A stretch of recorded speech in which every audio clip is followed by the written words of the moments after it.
Mesdames, Mesdemoiselles et Messieurs, je nous souhaite encore une fois la bienvenue ici à l'hôtel Sononcero de Parakou en cette deuxième journée du séminaire. Avant tout protocole, je voudrais prier respectueusement à chacun de vous. Comme on a pour coutume de se lever, nous allons observer 30 secondes pour nous confier à la puissance que chacun de nous incarne. 30 secondes pour nous remettre en énergie. Et ensuite, comme nous l'avons fait hier avant de partir, nous allons dire notre hymne de conditionnement. Et c'est comme ça que nous allons revenir pour lancer de manière officielle, encore une fois, les activités de cette deuxième journée du séminaire. Alors, s'il vous plaît, je vais vous prier respectueusement de bien vouloir vous lever de vos sièges, s'il vous plaît. Donc, en 30 secondes, chacun de nous va se confier à la puissance qu'il incarne.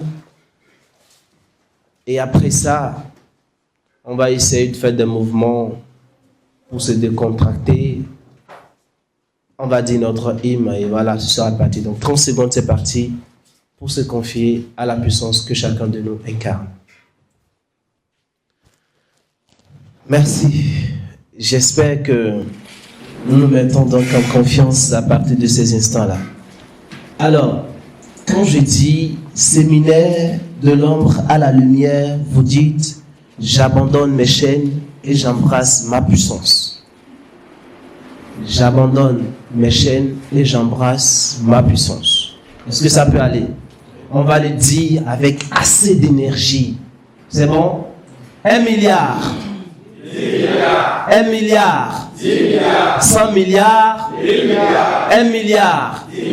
100 milliards. On va sonner pour vous-même, s'il vous plaît. Séminaire de l'ombre à la lumière.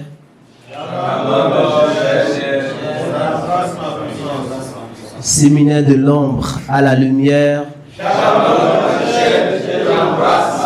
Abandonner, hein, il faut abandonner. Séminaire de l'ombre à la lumière. Séminaire de l'ombre à la lumière. On va semer pour vous, s'il vous plaît. Alors, les mains en l'air.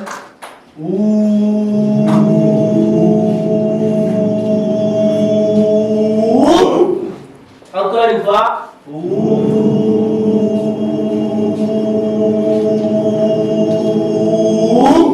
Une dernière fois.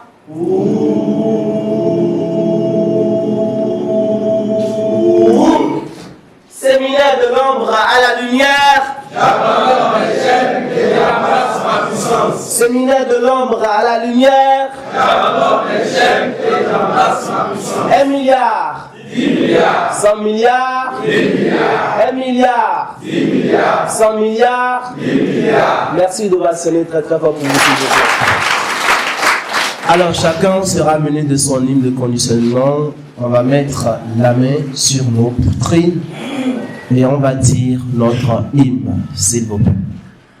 Donc on dit le refrain ensemble 1, 2, 3 fois. On dit l'hymne et ensuite on dit encore une fois le refrain et ce sera terminé. Est-ce que ça peut aller? Tout le monde est là? 1, 2, 3, c'est parti. Je suis en mission, je suis en marche, je suis prêt à vivre ma légende. Je suis en mission, je suis en marche, je suis prêt à vivre ma légende. Je suis en mission, je suis en marche, je suis prêt à vivre ma légende. Je ne suis pas venu ici par hasard, je suis en mission, je viens pour voir clair. Ma vie a un sens, ma route une direction, je suis prêt pour la transformation. Je laisse derrière moi le doute et la peur, je m'allège du poids de mes erreurs. Ce que je ne suis pas, je le libère. Je redeviens vrai, profond, sincère. Ma mission est là, je la sens, je l'embrasse. Je me lève, je prends ma place. Je ne me cache plus, je me révèle. Je suis porteur d'une lumière éternelle. Je suis né pour accomplir, pas pour fuir. Je suis né pour inspirer, pas pour fuir. Je marche, je tombe, je me relève. Chaque pas m'approche de mon rêve. Aujourd'hui, je choisis la clarté. Je choisis la force. Je choisis ma vérité. J'écoute la voix de ma destinée et j'avance pour l'accomplir avec fierté. Je suis en mission, je suis en marche, je suis prêt à vivre ma légende. Je suis en mission, je suis en marche, je suis prêt à vivre ma légende. Je suis en mission, je suis en marche, je suis prêt à vivre ma légende. 1 milliard, 1 milliard, 100 milliards. Merci d'ovationner très très fort pour vous-même. Vous pouvez donc vous asseoir, s'il vous plaît.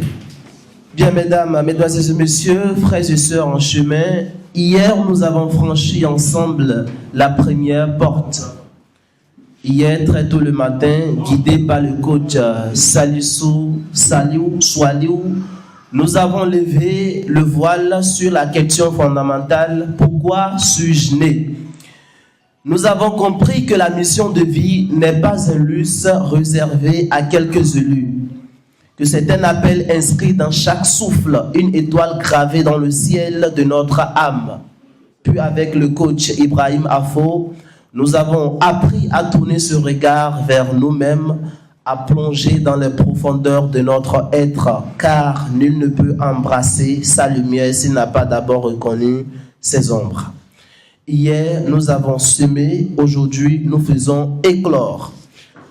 Ce deuxième jour est celui des actions, des révélations concrètes et puissantes du passage du rêve au chemin.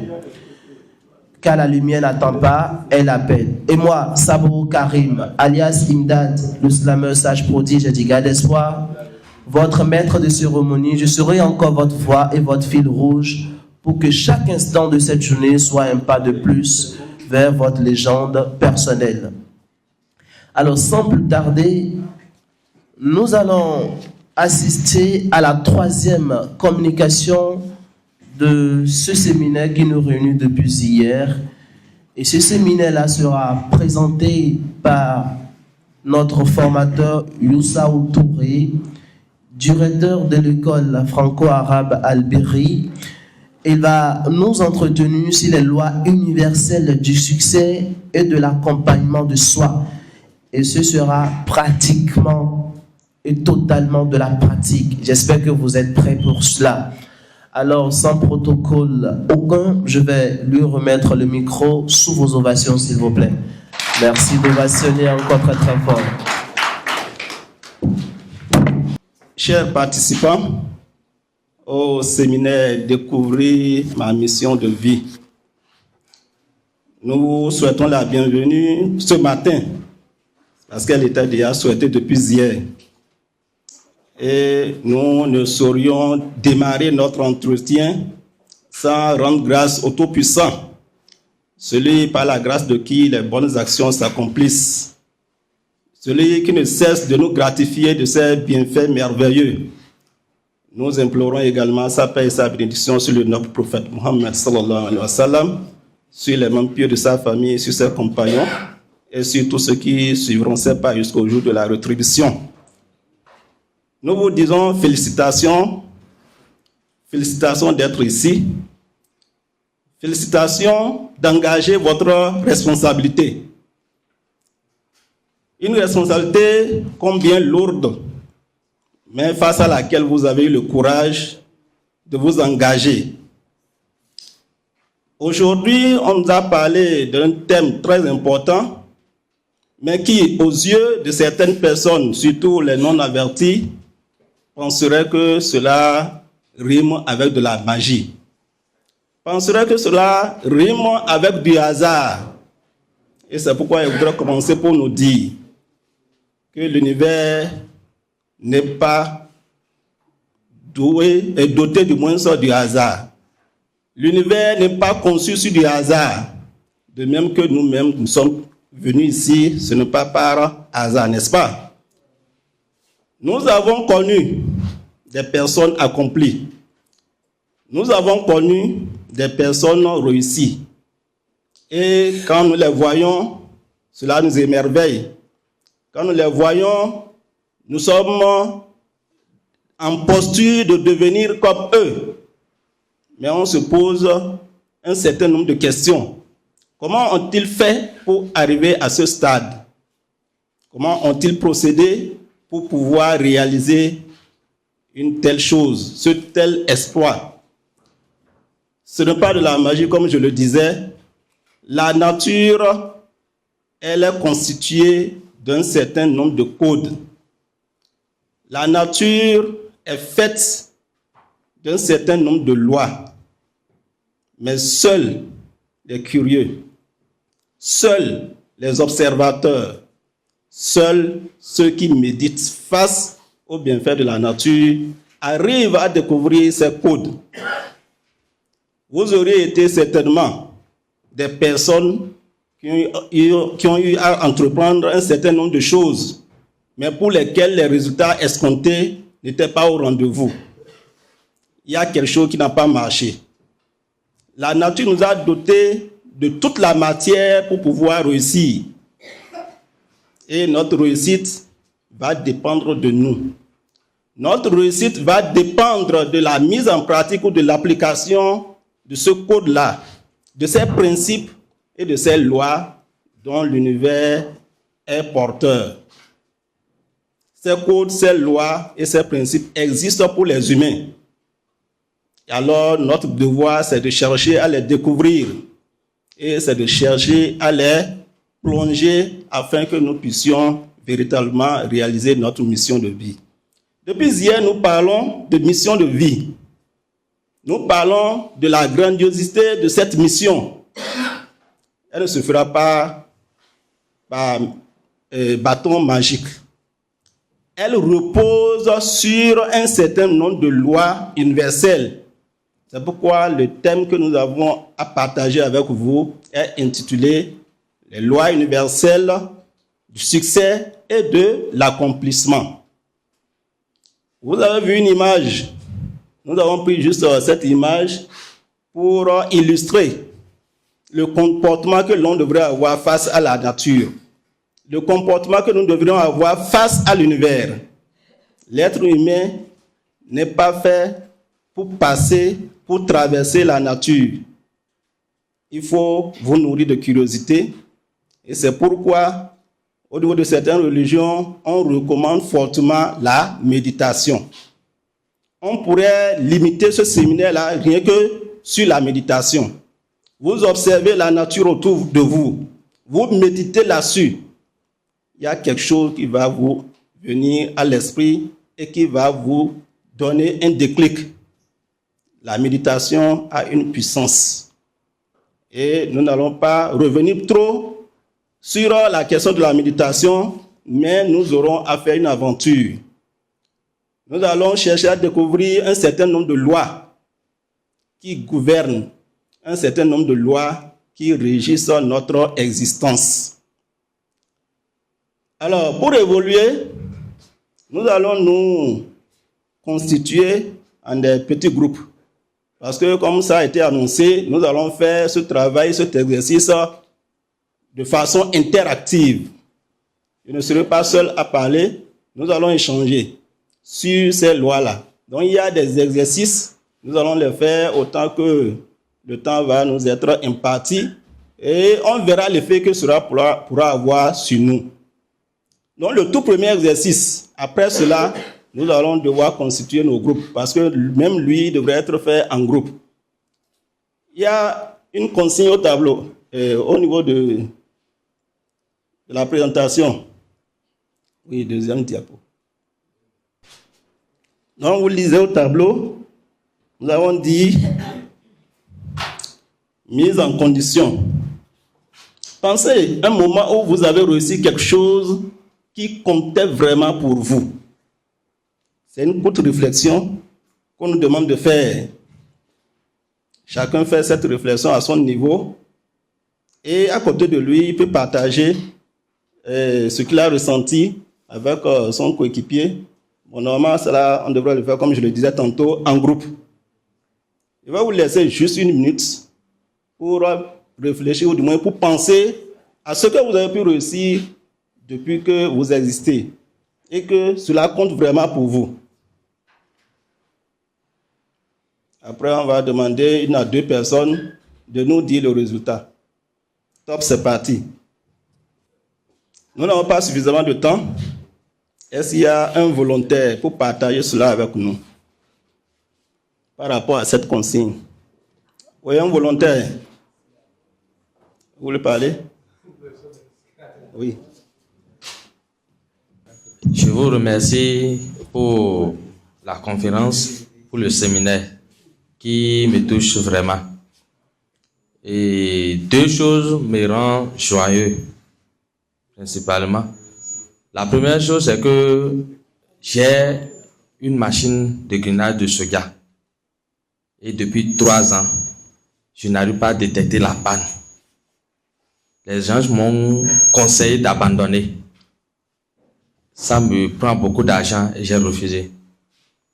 Jusqu'au point où moi-même j'avais effectivement vu que les gens avaient raison.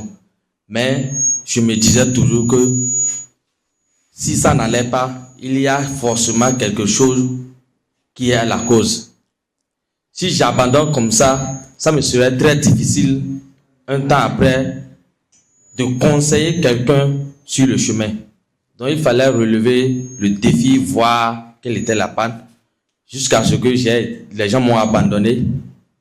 Et c'était l'année passée, à la fin de la saison de grainage, que j'ai pu détecter la panne qui m'a pris plus de 300 000 en 2 ans. Donc moi-même je me disais que si jamais je n'arrivais pas à détecter cette panne, même si je voulais, ma famille n'allait pas accepter, et que moi-même, personnellement, là, ça me serait très difficile d'avoir d'énergie pour me lancer dedans. Donc, c'était la première joie que j'ai eue après une réussite. La deuxième, c'est que j'avais un ami qui m'avait parlé qu'il allait, on était tous enseignants, qu'il ira pour apprendre un métier. Et j'ai éclaté de rire. Il y a de toi, père de famille, qui a femme et enfant, tu seras quelque part apprenti. D'ailleurs, ne compte pas sur nous pour t'envoyer de garer. Quelques mois après, je crois le gars sur moto en direction de Parakou. Il dit, c'est maintenant que tu vas pour apprendre. Non, que lui a déjà fait 6 mois. Mais c'est comment ça? Et je me suis dit, si lui l'a pu, moi aussi je peux. Ainsi, je me suis lancé en tant qu'apprenti technicien GSM. Et je devais quitter Sinandé pour Ondali chaque jour. J'ai commencé, je me suis dit, c'est impossible. Mais quand j'ai commencé, c'est du métier que mon déplacement sort et quelque chose reste encore. Mais ce qui m'a réjoui dans ce métier, c'est que je me suis dit, je ne peux pas faire les choses à l'ancienne, comme le font beaucoup de personnes, juste de débrouillardisme. Il faut me rendre plus professionnel. Alors, je me suis lancé ce défi. Et ce qui me réjouit dedans, c'est que j'ai commencé par équiper mon atelier, on dirait quelqu'un qui est déjà même professionnel dedans. Où j'ai dépassé presque, je peux même dire dans la commune, c'est peut-être une personne qui me dépasse en équipement. Donc ces 2 choses-là, quand je pense à ça, ça me rend plus joyeux, ça me donne de la force de continuer. Merci. Jusqu'en terminale, parce qu'on était en groupe avec des amis. Donc, avec eux, c'était que nous tous, on aura le bac D. Mais au fil du temps, je me rends compte que les autres s'en sortaient mieux dans certaines matières qui, vraiment, moi, ça ne me donnait pas assez de goût. Parce que moi, j'aimais beaucoup ce qui est en rapport avec le business, tout ça. Si bien que l'autant que les autres consacraient à faire les mathématiques et qu'on sort, bon, moi, je me cherche. Je me faisais remplir mes poches, déjà en terminale. Donc bref, premier coup KO au bac. Ils ont donné les résultats. C'était au moment où on mettait les baffes. Et jusqu'à ce que le journaliste a dit, et enfin, il a appelé le dernier candidat qui était reçu au bac. J'ai appelé mes amis, il a dit, bon, Ça n'a pas marché. Rentrons chez nous. On va aller s'apprêter pour l'année prochaine. C'est quand on est rentré maintenant, pendant les vacances, on commence pas à réfléchir. Est-ce qu'il ne fallait pas changer de série? C'est là qu'on a même parlé de série B. Il dit, comme tu aimes les trucs de business, là, il faut faire la B. Là-bas, on parle des banques, les institutions financières, tout ça. Bon, il y a des hommes en tant qu'il veut voir. Et il m'a donné son cahier, j'ai vu que c'était vraiment la chose que j'aimais. Et quelqu'un d'autre m'a dit, toi, tu n'as pas fait seconde en économie, tu n'as pas fait première, et tu vas aller en terminale. Tu es sûr que tu vas réussir? Il dit, c'est ce que je veux. Et je suis parti en B. Et je peux vous dire que j'ai été le premier là-bas. Et même en économie, j'ai battu tout le monde. Et la moyenne que j'ai eue cette année-là, ça a étonné même le professeur. Donc, c'était vraiment une réussite pour moi. J'étais vraiment content.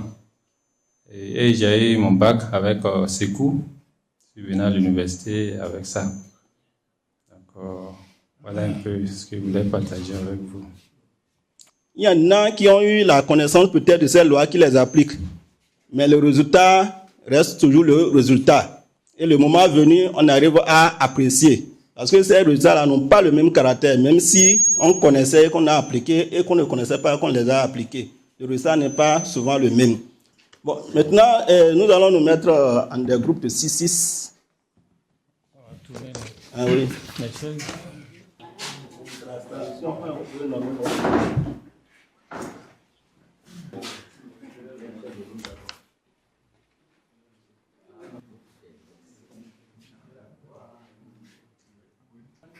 Qui est à renforcer.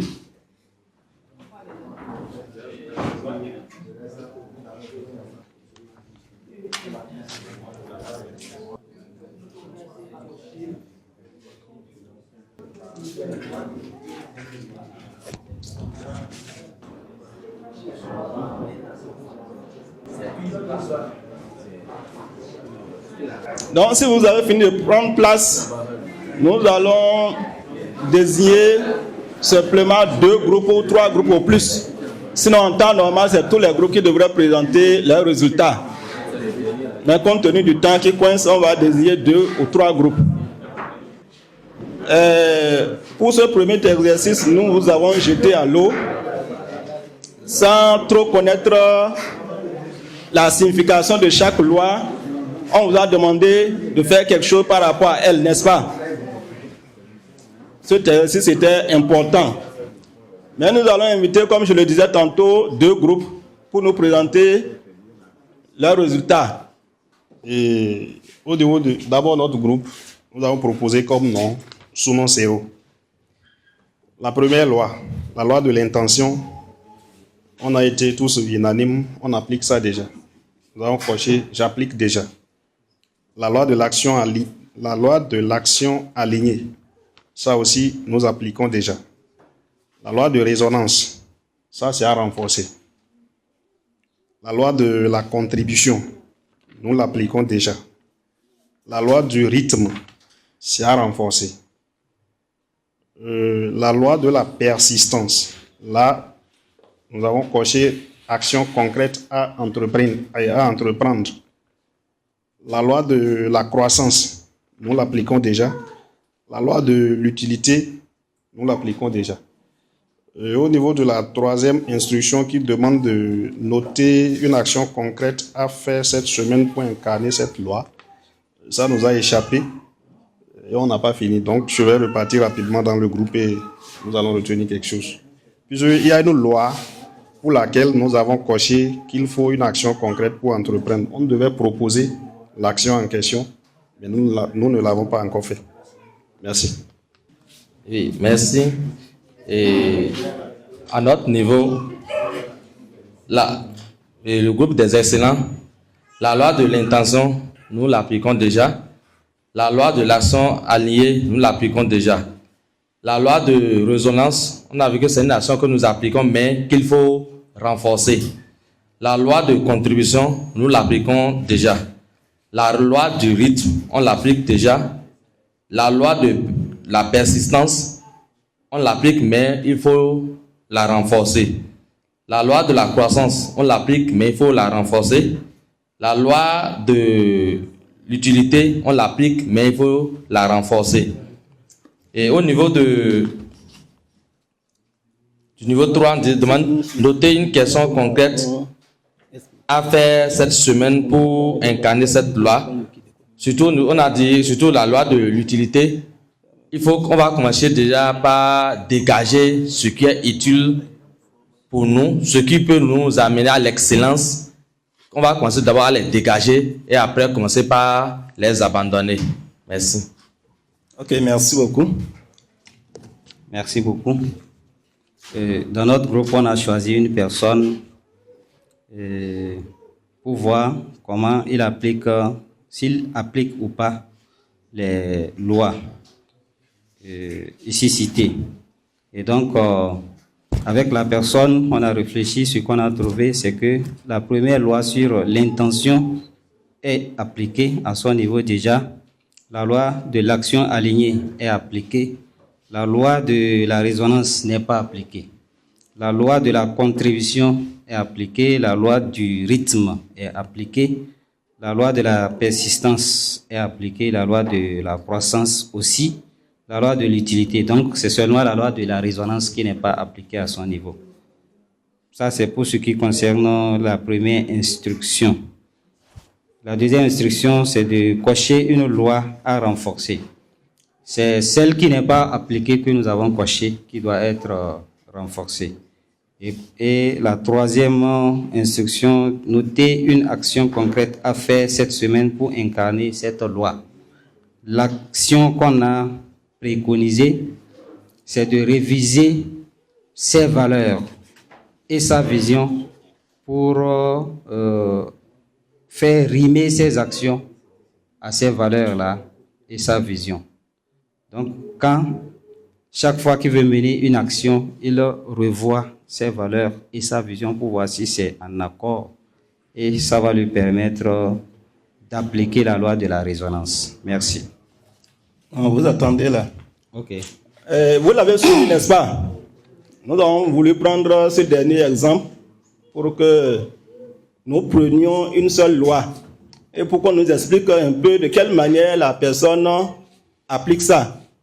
Je suppose la première loi, la loi de l'intention. La loi de l'intention. Vous savez que vous l'appliquez. Oui. Et elle n'a pas besoin d'être renforcée. Donc, c'est pour arriver à la perfection, on doit toujours travailler, continuer à travailler son application de toutes les lois, de toutes les façons. Mais celles qu'on n'applique pas, pour cette première semaine-là, c'est sur ça qu'il faut travailler. D'accord. Maintenant, de façon concrète, quoi. Au niveau de l'intention, comment est-ce que la personne applique la loi de l'intention? Vous gardez la question. Au passage, je voudrais souligner que la loi qui n'est pas appliquée ne peut pas être renforcée. Il faut que la loi soit en application afin qu'on ne puisse la renforcer. Vous comprenez? Donc voilà. C'est vous, mais c'est quelqu'un d'autre du groupe. Que la personne vienne nous expliquer comment il applique l'intention. D'accord. La loi de l'intention. Merci toute l'assistance. Bonjour, cher coach. Par rapport donc à cette première loi, la loi de l'intention, ce que j'ai compris de cette loi, c'est que pour toute action, il faut forcément partir d'une intention. Et au niveau de cette loi, donc j'ai constaté à mon niveau que pratiquement, je n'ai jamais rien fait sans une intention. Et lorsque j'ai déjà l'intention pour faire quelque chose, j'essaie par tous les moyens pour concrétiser cette intention-là. Donc je me dis que la loi de l'intention de cette manière-là est donc appliquée. Ok, merci beaucoup. Voilà, merci. Nous vous avons jeté à l'eau, comme je le disais tantôt. Tout à l'heure, nous allons parcourir ensemble les différentes lois pour dire ce qu'elles contiennent. Nous avons déjà donné quelques éléments de base au niveau de l'exercice d'application. Donc tout à l'heure, nous irons ensemble à la découverte de ces différentes lois et ce qu'elles contiennent. Donc vous avez au tableau quelques lois qui sont prévues pour être partagées aujourd'hui. La toute première loi que nous avons évoquée ici, c'est la loi de l'intention. Voilà, nous avons une action à mener, du moins nous avons quelque chose à faire. Nous avons un rêve à réaliser, mais on ne peut pas le réaliser comme ça. Je vais prendre l'exemple de notre arrivée ici. Il y a des gens, par exemple, qui ont été contactés pour venir à ce séminaire. À partir du moment où les gens ont eu la première information, il y en a qui ont déjà formulé l'intention d'y être, sans savoir même d'où est-ce que les moyens vont venir. Il y en a qui ont déjà eu l'intention que moi, je n'aurai pas le temps pour y venir, même si en temps il y a des moyens. Et la suite de la mise en application de cette loi va se constater par rapport à l'attitude ou au comportement que l'intéressé va avoir face à cette situation. Donc c'est pour dire tout simplement que nos réalisations se basent toujours sur nos intentions. Et lorsque nous allons faire recours à certains principes religieux, surtout de l'islam, on nous dit souvent que chaque action est appréciée par rapport à l'intention que l'auteur a eu à formuler. Donc, ça c'est un principe religieux au niveau de l'islam et c'est un principe pour tout le monde. Il n'y a rien qu'on fasse sans avoir formulé l'intention de le faire. C'est parce que nous avons pensé cela dans notre fort intérieur que nous avons essayé de concrétiser ça à travers un acte. Donc, l'intention, afin qu'elle puisse être profitable et nous conduire dans le chemin du succès, elle doit être d'abord sincère, elle doit être claire. C'est vous seul qui pourrez apprécier votre intention. Ce que les autres vont apprécier en vous, ce n'est que superficiel. Vous pourrez manifester quelque chose qui montre que vous avez l'intention de faire une bonne chose. Mais en votre foi intérieure, vous savez que ce n'est pas pour une bonne chose, ou bien ce n'est pas pour le résultat pour lequel les gens sont en train de vous apprécier. Donc, la meilleure manière de pouvoir mener son action, c'est sur la base de la clarté de votre intention. Donc, sans intention, c'est que vous allez conduire mal votre rêve, vous allez mal conduire votre mission, et là, en ce moment, ça ne devient plus mission. Une mission qui est mal conduite, une mission qui n'est pas basée sur une bonne intention, n'est pas une bonne mission. Et je voudrais préciser pour dire que tout le monde formule l'intention, tout le monde a l'intention, même celui qui fait le mal. C'est sur la base de l'intention de faire mal qu'il a produit le forfait. Donc, tout accomplissement prend sa source à partir de l'intention. Si nous voulons réussir, il faut que chaque fois nous revoyions notre intention. Parfois, nous voulons réaliser quelque chose, mais on veut réaliser juste pour que notre nom soit cité partout, pour que notre nom soit le meilleur nom que tout le monde connaisse, sans tenir compte de l'effet que cela pourrait avoir au niveau de la communauté ou bien au niveau de la société. Alors, si vous le faites pour que vous soyez contributeur de quelque chose dans la société, cette intention-là ne sera pas appréciée de la même manière que celui-là qui a voulu simplement que son nom apparaisse. Donc, voilà par rapport à la loi de l'intention ce que nous allons dire. Maintenant, la loi de l'action alliée.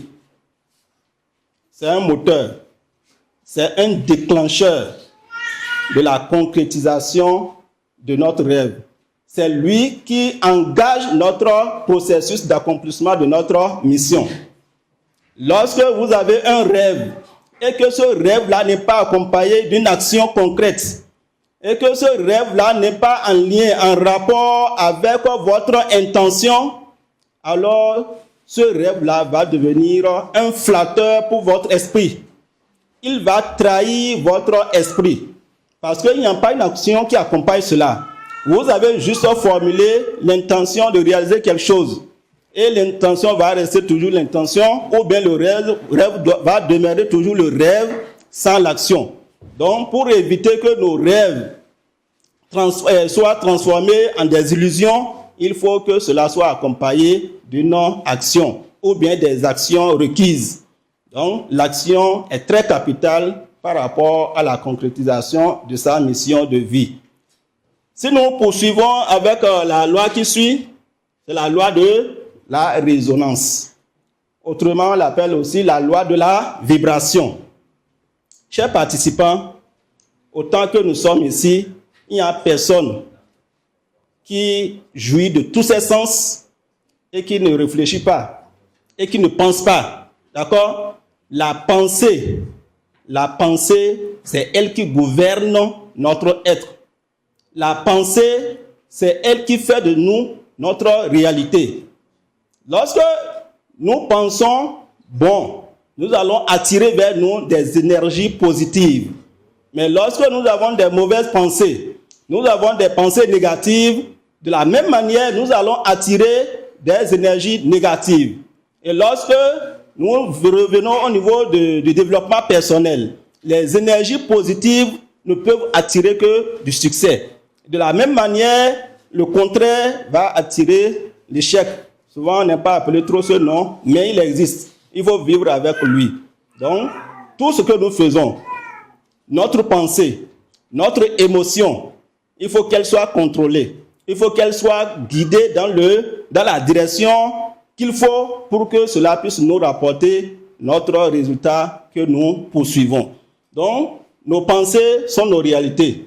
Et c'est pourquoi l'on est invité à véritablement travailler sur ses émotions, à travailler sur ses pensées pour pouvoir réaliser véritablement sa mission de vie.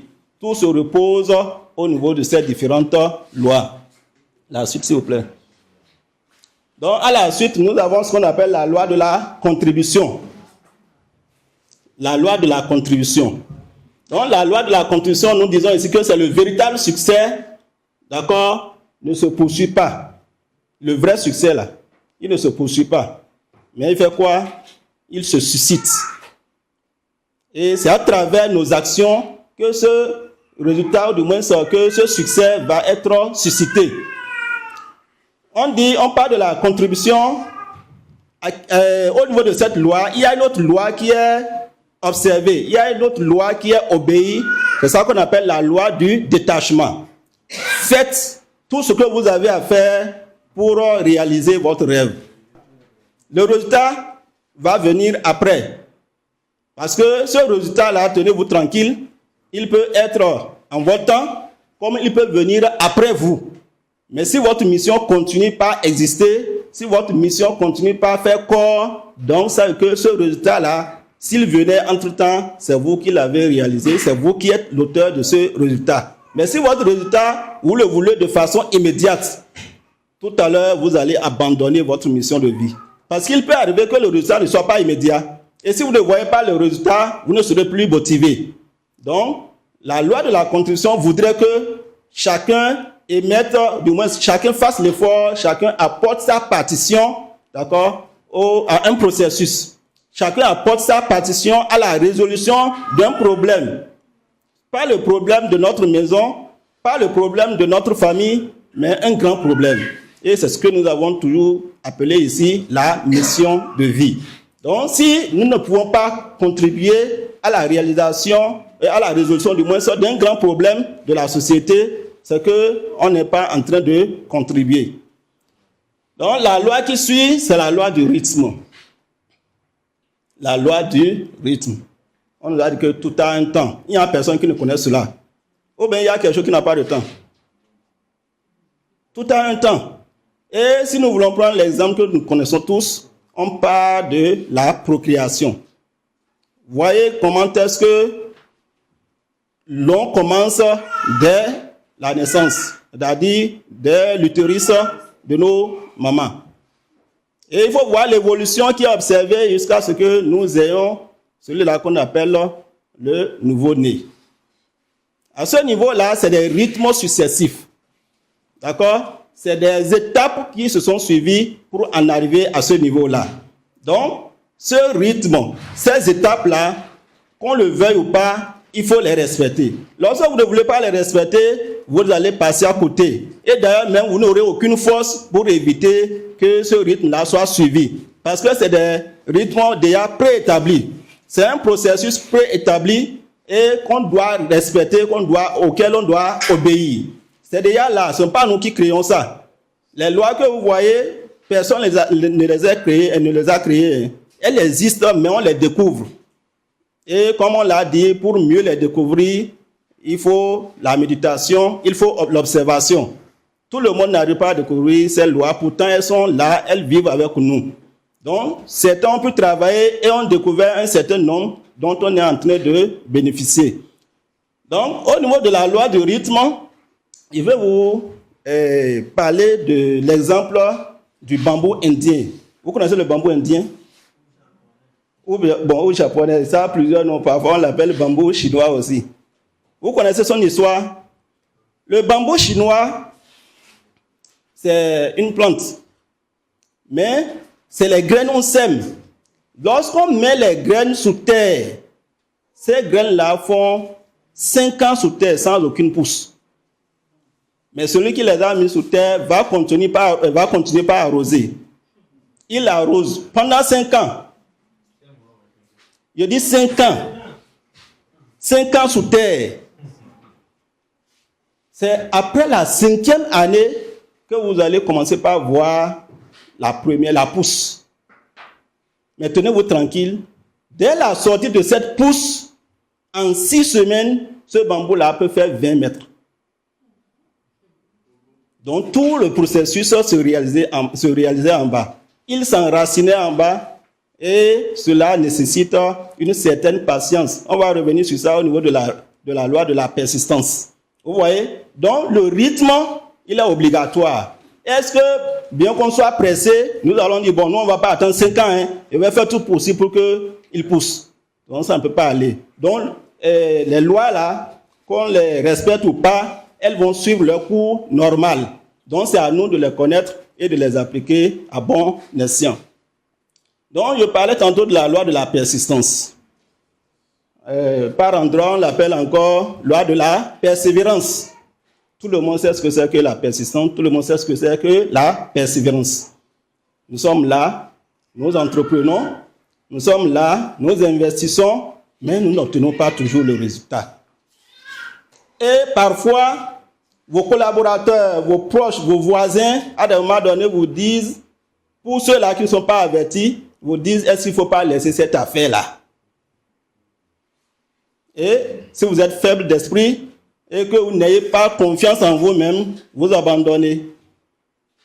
Vous allez abandonner parce que vous trouvez que c'est déjà fastidieux, c'est déjà difficile et vous avez perdu beaucoup de temps sans pouvoir atteindre l'objectif. Donc, la loi de la persistance nous invite à être résistants.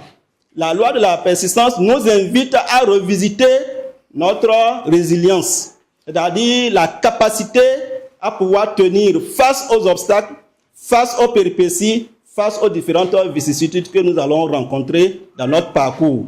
Parce que le chemin de la réussite, le chemin du succès n'est pas un chemin droit, n'est pas un chemin bitumé avec un tapis rouge.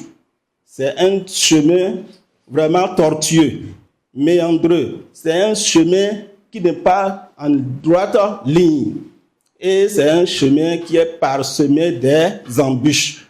Seuls ceux-là qui sont persistants, seuls ceux qui sont persévérants arrivent à parcourir ce chemin, puisque après ce chemin, cela se trouve la réussite et le succès. Alors, la loi qui suit, c'est la loi de la croissance. La loi de la croissance. Cette loi-là, on nous dit que le succès est le reflet de la croissance personnelle et continue. Et à ce niveau, nous avons donné quelques astuces pour pouvoir réaliser la croissance en soi. Parmi les astuces, nous avons la lecture. C'est généralement ce que nous n'aimons pas. Lorsque vous lisez suffisamment, cela vous ouvre l'esprit. Cela vous fait agrandir. Et cela vous permet de découvrir d'autres choses que vous ne connaissiez pas. Mais si vous allez rester dans votre zone de confort, sans vouloir subir un minimum de difficultés, vous allez rester sur place et vous allez accompagner la vie. Ou du moins, vous allez subir la vie. Donc, la loi de la croissance nous invite à être en formation continue. Nous invite à chercher à dépasser nos limites. Parce qu'il y a un auteur qui dit, ne cherche pas à ce que tout soit facile, mais cherchez du moins à être meilleur. Si nous cherchons à être la facilité, c'est souvent ça qui nous gâte ici. Hein. Nous, là, ici, on aime la facilité. Qu'on nous dise, par exemple, que ce séminaire-là, c'est gratuit. Je vous jure que toute la maison, là, ne va même pas nous contenir. Je ne dis pas cette salle. Qu'on publie que c'est gratuit, on viendra. D'autres viendront parce qu'il y a quelqu'un d'autre qui vient, et puisque c'est gratuit. D'autres viendront pour dire, bon, je viendrai voir comment ça va se passer s'il n'aura pas à manger. Vous voyez que là, les intentions deviennent divergentes. Donc, la loi de croissance nous invite à pouvoir dépasser nos limites. Et l'esprit humain, il est extraordinaire. L'esprit humain est exceptionnel. Exceptionnel en ce sens qu'il n'a pas de limite. C'est la limite que vous-même vous fixez, c'est ça qu'il va peut-être respecter. Donc, on peut autant que nous pouvons exploiter notre esprit pour aller au-delà de ce que nous avons pensé comme résultat. C'est pourquoi il y a un auteur qui parle de la magie de voir grand. Souvent, nous, on voit à côté là. Bon, coach Afo, il a Paracou ici.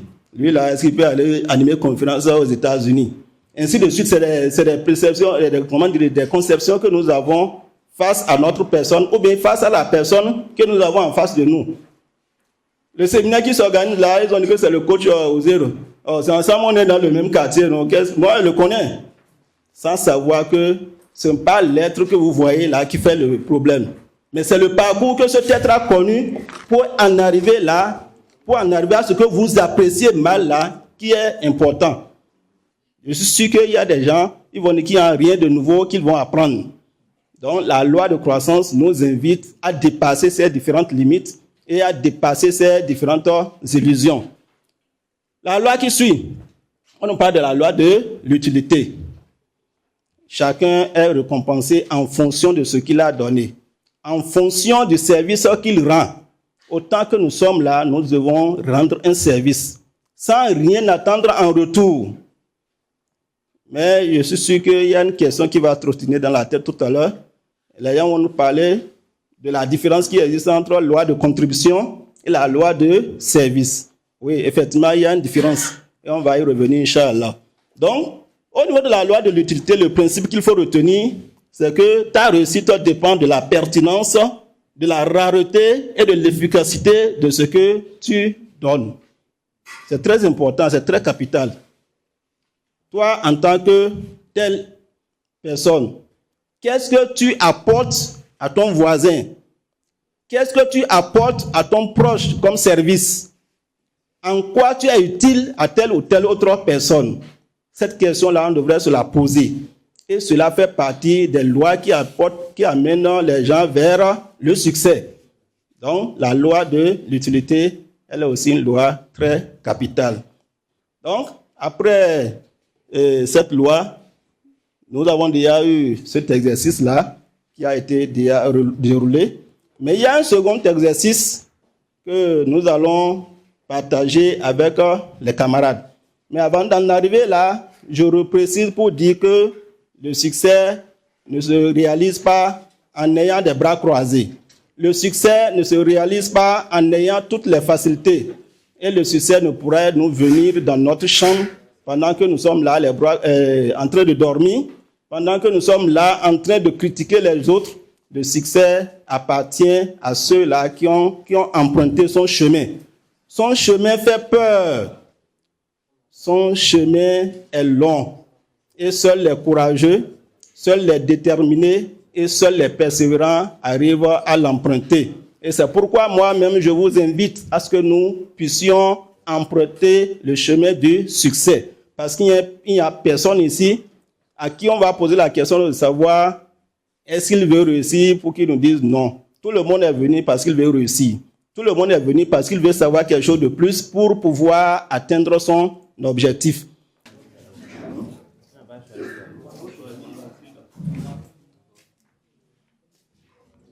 Et je rappelle aussi au passage, pour ceux-là qui ont les documents, vous pouvez vous servir aussi du document. La loi là se trouve au niveau du document. Oui, on veut un volontaire pour venir nous présenter son résultat. Vous nous précisez la loi que vous avez choisie, oui. Nous avons choisi la loi de la contribution.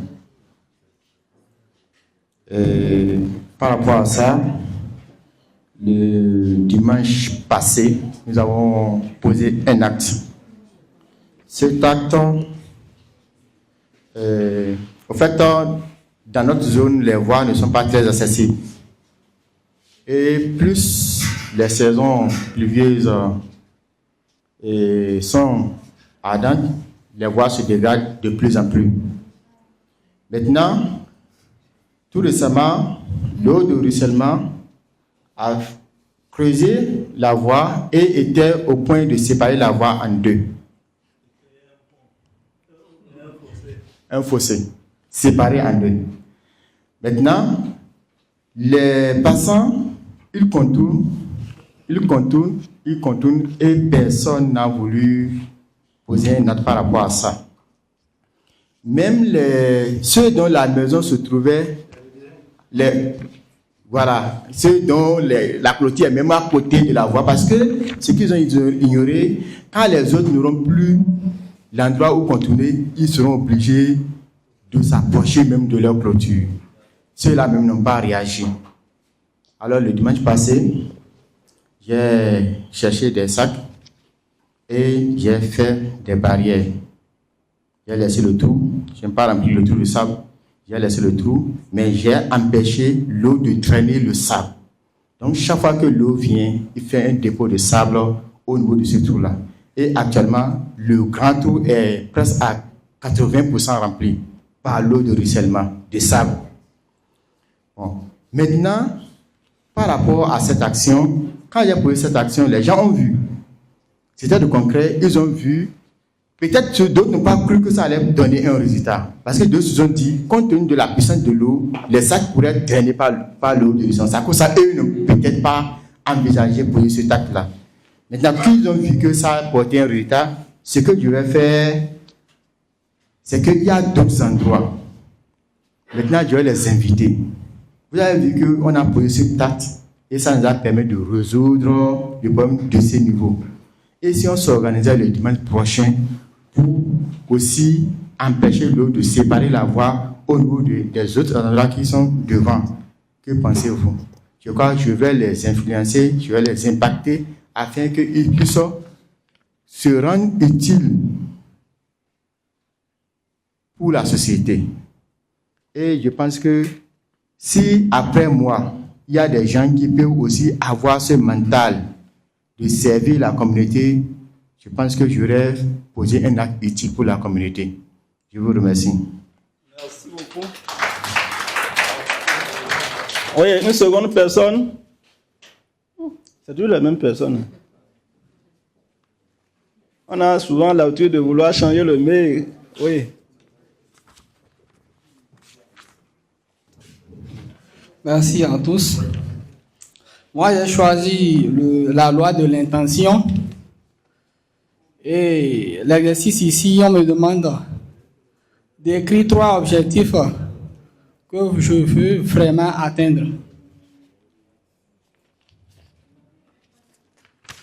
En tant qu'enseignant, puisque moi je suis enseignant et titulaire d'une classe de CM2, et pour cette rentrée scolaire 2025-2026 que nous allons entamer d'ici peu de temps, j'ai mon premier objectif comme avoir le premier au CEP 2026 sur le plan national, dans ma classe.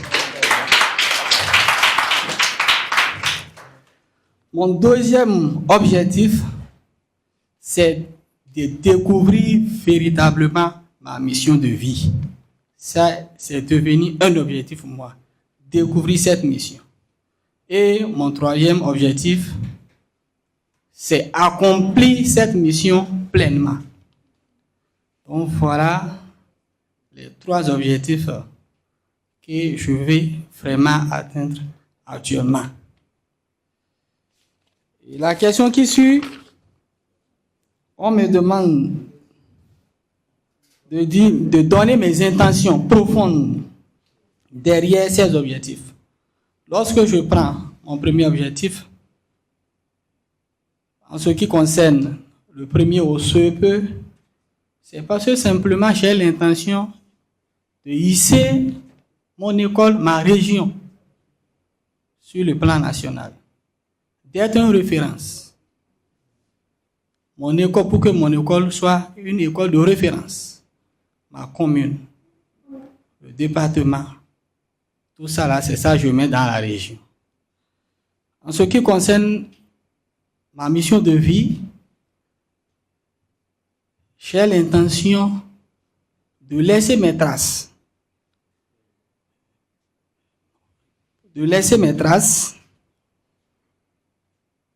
Pour que, après mon passage, pour que les gens sachent que quelqu'un a vécu ici.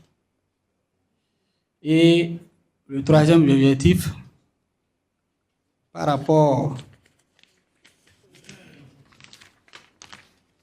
à la découverte, à l'accomplissement du moins de cette mission, je pense que la même intention peut être partagée, c'est-à-dire le fait de laisser les traces après sa mort.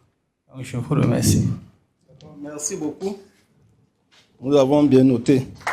Et Allah assiste chacun de nous. La dernière personne.